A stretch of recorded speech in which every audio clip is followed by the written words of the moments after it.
Bu Zhang Fei'nin en bek nam çıkan gayrıkası Changban davında çakmakta 3 qetin nər tartib Sav-Sav'nın bastırıp kelgen 80 bin kişilik qoşunu kaçırıp attı, şuna mı? Bu yerimde kalıl şıltıdı ne? Yüzden leşkerge körükünün hakkı verip top tuz, ançı munçı bir tuğ elemlen göz tutturanlardı. Biz yalğız bir at, bir neyzelen tutturup yen ililik canı yedi arkasını saklatıdı. Kasın bir vuruşalayışadı. Sav-Sav'ı görüp aynı vakitte Guayu'nun da bir işçeme şu canı yedi. Neç 10 min leşkerinin ağrısıga üz yalğız büsüp girip şularının paçayını kalısına büsüp çıkalayırken toq. Çaq qılmayız monlama sakalga dep qo'rqib tutdi bu yerda. Şunun bilan bu ish hozir tillarda dastam bo'tadi. O keyin Jinjonlagandan keyin Guayu qo'shin mashq qildigan vaqt qarasanglar lashkarlik mashtada bo'tadi. Lashkar oldi bilan nimani mashq qilish kerak? U bu deb so'ragandan keyin qilish 3 qadamda tegidi.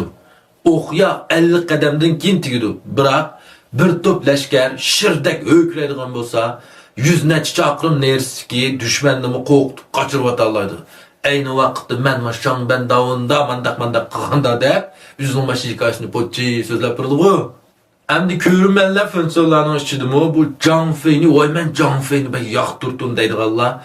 Nayt az bu palvalının içində. Çünki bu Zhang Fei'nin kəmçiligi mi nayt köp.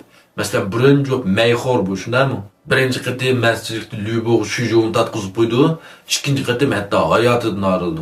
Anın keyindən bu, məsələn, öz leşkerlerini baş qoygandım. Nayt qattiq qol, vaqrab, tillab, silkişləb, düşkürləb, şunday mı? Anın keyindən düşmən kelgəndə bu asasen bir aq uyutdini, özünün qoşunu, umumның mənfəətini oylamayla çıxıb ursamlam deb durdu. Mış işlərdiler, bu Zhang Fei bir yaxşı sərkərdə olğan bilən bir yaramlıq, yaxşı sanğun bulanmadı. Hem bulanmaydı bu micazı bilen. Bırak Zhang Fei qarsaq nayt səmimi adam.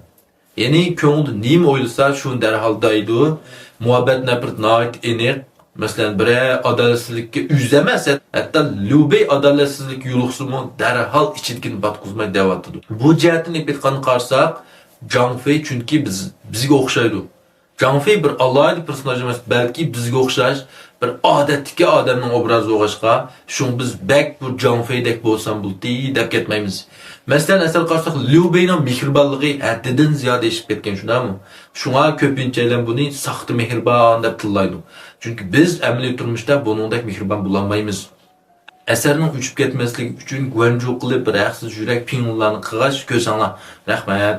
Undaqda sizlərcə bu əsərdəki Zhang Fei bilan Ma Chao ikisidən zadı qaysı yaman.